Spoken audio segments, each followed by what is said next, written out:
আজকে ব্যানার এবং হেডলাইন দেখে আপনারা হয়তো চিন্তিত হয়ে গেছেন যে ছাত্রলীগ হঠাৎ করে কি কঠিন পরিকল্পনা শুরু করলো। আসলে ব্যাপারটা কি তা হয়তো আমি যতটুকু বুঝছি তাই আপনাদের সাথে শেয়ার করার চেষ্টা করছি। বাকি আপনারাও আপনাদের মিসিং ডটগুলো মিলালে হয়তো আপনারাও কিছুটা বুঝতে পারবেন। আপনারা একটা জিনিস হয়তো খেয়াল করেছেন, দীর্ঘ 18-19 মাস বা 20 মাস চলে গেল, এর ভিতরে যেহেতু বাংলাদেশ আওয়ামী লীগ এবং ছাত্রলীগের রাজনৈতিক কর্মকাণ্ড নিষিদ্ধ, এরপরও বিভিন্ন জায়গায় বাংলাদেশের বিভিন্ন জায়গায় হঠাৎ হঠাৎ করে ছাত্রলীগের ছেলেপেলারা মিছিল করছে। কখনো কখনো খুব কম হলেও দুই একটা আপনার যুবলীগ, স্বেচ্ছাসেবক লীগ মিছিল করেছে, যুব মহিলা লীগ করেছে। এরকম দেখতে পেরেছেন। আওয়ামী লীগের একটা বা দুটো বা এর বেশি হতে পারে, দুঃখিত আমি জানি না, আমার কাছে মনে হচ্ছে একটা বা দুটো মিছিল হয়তো সরাসরি আওয়ামী লীগের হয়েছে। এছাড়া আওয়ামী লীগের ভাতৃপ্রতিম সংগঠন যেগুলো আছে, আর যেমন আপনার শ্রমিক লীগ, তারপরে আপনার কৃষক লীগ, এই সমস্ত, এদের এখনো মিছিল যদিও দেখা যায়নি, একদম নিষ্ক্রিয় একরকম বলতে পারেন। তো নিষ্কৃত কারণ হচ্ছে যে আপনার যে হারে মব সন্ত্রাস চলতেছে, সবাই বাস্তুচ্যুত, স্থানচ্যুত, অনেকে দেশের বাহিরে গিয়ে চলে গিয়েছেন যান বাঁচাইতে। এরপরও কোটি কোটি জনসমর্থন বাংলাদেশ আওয়ামী লীগের এখনো আছে। এই পরিস্থিতিতে আপনারা খেয়াল করছেন যে বাংলাদেশ ছাত্রলীগ তারা বিভিন্ন জেলা, উপজেলা এবং ইউনিভার্সিটিগুলোতে আপনার কমিটি দেওয়া শুরু করেছে। হ্যাঁ, আমি আপনাদের সাথে আমিও একমত যে অনেকখানে অনেকগুলো কমিটিতে হয়তো ভুল করা হচ্ছে। কোনো কোনো স্থানে হয়তো সে আগের মতোই একজন বা দুইজন হয়তো ভুলবশত অন্য দলের নেতা হয়ে গেছেন, এখন তারাদের নামও চলে আসছে, বা কিছু লাল বদর আছে, এটা আমি স্বীকার করি। তবে এখনকার যে পরিস্থিতি, তাতে এই পর্যন্ত প্রায় 50টা বা 54টা কমিটি দেওয়া হয়েছে। তার মানে আমার 2, 4, 5টা নিয়েই আপনার সমস্যা আছে, বাকি কোনোগুলোতে এখনো তেমন সমস্যা পরিলক্ষিত হয়নি বা বাদ বিবাদও হয়নি। আর এই কমিটিগুলো দেওয়াতে দুইটা জিনিস হয়েছে। একটা হচ্ছে যে হঠাৎ করে এই কমিটিগুলো দেওয়ার শুরু করার কারণে কিছু কিছু জায়গায় এই কমিটিকে স্বাগত জানিয়ে যেমন ফেসবুক পোস্ট করা হচ্ছে বা পোস্টার লাগানো হচ্ছে, তেমনভাবে আবার স্বাগত জানিয়ে 2, 4টে মিছিলও হয়ে যাচ্ছে। এটা একটা ভালো দিক। এবং আমি আশা প্রকাশ করব, ছাত্রলীগ যদি সারা বাংলাদেশে সমস্ত কমিটি, ওয়ার্ড, থানা, জেলা, উপজেলা, কলেজ, ইউনিভার্সিটি, এমনকি স্কুল পর্যন্ত কমিটিগুলো দিয়ে দিতে পারে, তাহলে একটা বিশাল খেলা হবে। আর ছাত্রলীগ দেওয়ার সাথে সাথে যদি এর পরবর্তী সংগঠন যদি যুবলীগ, যুবলীগে যদি সেম কাজটা করে, যুবলীগ, এরপরে আছে আপনার স্বেচ্ছাসেবক লীগ, কৃষক লীগ, শ্রমিক লীগ, মহিলা যুবলীগ, তারপরে আওয়ামী মহিলা লীগ যেটা আছে, এটা সহ আওয়ামী লীগের যেসব থানা, ওয়ার্ডে কমিটি নেয়, এগুলোকে যদি রিসাবল করে ফেলা যায় এবং এটা পাবলিকলি চলে আসবে, কারণ এমনি পাবলিকলি জানে কে কোথায় কি করতেছে না করতেছে, এটা ঠিক। যদিও আমাদের হাজারো ভাইয়েরা তাদের বাড়িঘরে থাকতে পারছেন না, তারা অন্যত্র আছেন, কিন্তু একটা কমিটি হয়ে যাওয়ার পরে সবার মধ্যে একটা স্পিড আসবে। একজনে যদি 5জন করে ভাই, ব্রাদার, বন্ধু বান্ধব নিয়ে নামেন, তাহলে অনেক, লাখো লোক সারা বাংলাদেশে যে কোনো সময় যে কোনো মুহূর্তে মিছিল করতে পারে। এখন যেমন হয়তো ধরেন চিটং একটা হচ্ছে, ঢাকায় হচ্ছে না, আবার আরেকদিন ঢাকায় হচ্ছে তো রাজশাহীতে হচ্ছে না, এরকম না করে আমার মনে হয় একটা সারা বাংলাদেশে যে কোনো একদিন ধুমাধুম 70, 80, 100টা মিছিল যদি বেরো যায়, 64 জেলায় 64টা মিছিল বের হয়ে গেলে এইটা একটা ইম্প্যাক্ট তৈরি করবে, সরকারের উপর চাপ সৃষ্টি করবে। এখনই সুযোগটা এখন। সরকার মাত্র 2 মাস 3 মাস যাচ্ছে সরকারের, এর ভিতরে সরকারের সাথে এনসিপি, এনসিপির সাথে জামাত, এনসিপি মানে একটা ভজকট আছেই। আর কিছু কিছু আওয়ামী লীগ, ছাত্রলীগ করতো বা আওয়ামী পরিবারের কিছু কিছু লোক ভয়ে হোক আর আগে গুপ্ত থাকুক, এখন প্রকাশ্য হোক, তারা এনসিপি, জামাত, বিএনপিতে জয়েন করতেছে। এগুলো যাবে, এগুলো নিয়ে চিন্তা করে লাভ নেই। তবে ছাত্রলীগ যে কাজটা করতে, যে কঠিন মিশনটা শুরু করেছে, এটা কিন্তু আপনার গ্রহণযোগ্যতা পাবে। এটার জন্য তাদেরকে স্যালুট, যে দেরিতে হলো তারা এই কাজটা শুরু করেছে। এই কঠিন মিশনটা ছাত্রলীগ যদি কঠিন মিশনটা সারা বাংলাদেশে আগামী 1 মাসের ভিতরে শেষ করে দিতে পারে, এবং সাথে সাথে যদি যুবলীগ, স্বেচ্ছাসেবক লীগ, শ্রমিক লীগ, কৃষক লীগ এরাও এই কমিটিগুলো করে ফেলতে পারে, তাহলে একটা ভালো জিনিস পাওয়ার আমরা আশা করতে পারি। এবং আমাদের হাতে এখন অনেক কিছু আছে, যেমন হামে প্রায় 560 জন শিশু মারা গেছে। এছাড়া আপনার দ্রব্যমূল্যের ঊর্ধ্বগতি, পেট্রোল নাই দেশে, গ্যাসের সিলিন্ডারের দাম বেশি, সামনে কোরবান, শুরু হচ্ছে লুটতারাজ, গরু লুট। এছাড়াও প্রতিদিন আপনার 10-12টা মার্ডার দেখা যাচ্ছে, কোথাও মহিলাদেরকে ধর্ষণ করে ফালাই দেওয়া, মেরে ফেলে দেওয়া হচ্ছে। এই সব ঘটনা যদি কমিটিগুলো হয়ে যায়, এগুলো দিয়ে মানুষকে খেপায়া তোলার পরিষ্কার একটা জিনিস পাওয়া যাবে। তো এভাবেই যদি খুব দ্রুত এভাবে যদি চলতে থাকে বলতে যদি এটা আবার টেস্ট ম্যাচের মতো নেওয়া হয়, যে আমরা এখন দিলাম 54টা, 6 মাস পরে আরও 54টা, তারপরে আরও 54টা, ওইভাবে হইলে হবে না। খুব র্যাপিড অ্যাকশন, মানে এখন এই যে কমিটিগুলো যেগুলো দিচ্ছে, ছাত্রলীগ যুবলীগে যদি দেয়, স্বেচ্ছাসেবক লীগ যদি দেয়, আওয়ামী লীগ যদি, এটা হচ্ছে একদম T20 ম্যাচের মতো করে ফেলতে হবে।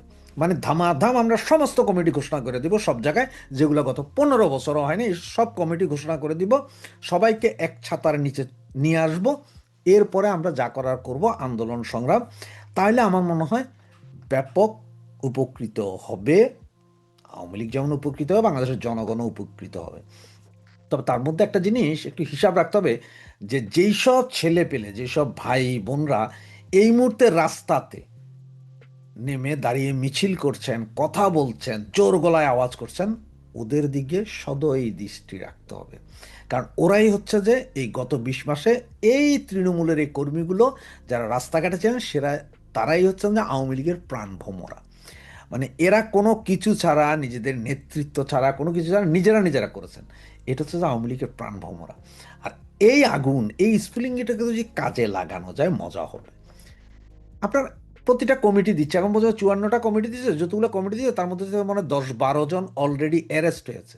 সমস্যা নাই, এটা অ্যারেস্ট হবেই। আপনার কমিটিতে থাকলেও অ্যারেস্ট হবে, না থাকলেও অ্যারেস্ট হবে, আপনার পাইলেই অ্যারেস্ট করবে। কিন্তু এই অ্যারেস্ট করবে, ধরবে, কোর্টে নিবে, এইটার ভেতর দিয়ে হলো এই কমিটিগুলোকে ইস্টাবলিশড করে আপনার আন্দোলনটাকে আগায় নিতে হবে। কারণ হচ্ছে আমরা যদি এখন ছাত্রলীগ যে কাজটা করেছে, ছাত্রলীগের এই কাজটা আমার হিসাবে আরও 6 মাস 1 বছর আগে করা উচিত ছিল। আচ্ছা ঠিক আছে, যদিও করে নাই বিভিন্ন কারণে, অনেক কারণ, এটা আপনিও জানেন, আমিও জানি, অযথাগুলো বইলা লাভ নাই। এখন যেটা করছে সেটাকে সাধুবাদ জানানো উচিত। তবে তাদের উপরে মনক্ষুণ্ণ না হয়ে বা রাগ না করে তাদেরকে আরও বেশি সহযোগিতা করা উচিত। এবং ছাত্রলীগ কমিটি যারা দিচ্ছেন তাদেরকে বলবো, আপনারা আরেকটু সচেতন হন। যেখানেই কোনো ডিসপুট পাচ্ছেন সেটাই দেন দেয়ার সরাই নিয়া, তৃণমূল থেকে যারা এখনও রাস্তাঘাটে আছে, মিছিল মিটিং করছে, তাদেরকে এনে কমিটিতে ঢুকানোর চেষ্টা করুন। এবং প্রয়োজনে পুরানো যেসব কমিটিগুলো আছে ওগুলারে ছাইটা ফালাই দিয়া ওখান থেকে আসলে যারা এখনও রাস্তাঘাট আছে, যারা এখনও মিছিল মিটিং সংগ্রাম করছে, যারা ফেসবুকে মিনিমাম নিজের ছবি, নাম টাম দিয়ে অ্যাক্টিভ আছে, প্রতিদিন পোস্ট করছে বিভিন্ন বিষয়ে, তাদেরকে একটু কাছে টেনে নিতে পারেন। এইটা হইলে আরও ভালো হবে। সুতরাং আমি আশা করব যে ছাত্রলীগের সাথে সাথে যুবলীগ, সেবক লীগ, কৃষক লীগ, শ্রমিক লীগ, মহিলা আওয়ামী লীগ, মহিলা যুবলীগ এবং মূল দল আওয়ামী লীগ সকলেই একই কাজ করবেন, যেটা এই মুহূর্তে ছাত্রলীগ করছে বা করানো হচ্ছে, সেম এই জিনিসটাই। আমাদের সম্মানিত পররাষ্ট্রমন্ত্রী ডক্টর খলিলুর রহমান গত 5ই মে 3 দিনের সফরে চায়না গিয়েছিলেন এবং চায়না যাবার আগে তিনি সংবাদ সম্মেলন করে সাংবাদিকদের বলে গেছেন তার এই সফরের উদ্দেশ্য কি চান। এবং আমরা গণমাধ্যমের মাধ্যমে জানতে পারলাম যে এবার সেখানে কি কি আলোচনা হয়েছে। বিশেষ করে গতকাল 7ই মে তিনি খুব ব্যস্ত সময় কাটিয়েছেন। সেখানে তিনি এক চীন নীতির প্রতি বাংলাদেশের সমর্থন জানিয়েছেন। বাংলাদেশের এক চীন নীতির প্রতি সমর্থন আগের থেকে ছিল, কিন্তু তাইওয়ানকে স্বাধীন দেশ হিসেবে দেখতে চায় আমেরিকা সহ অনেক রাষ্ট্রই। তারা এক চীন নীতির সমর্থক না।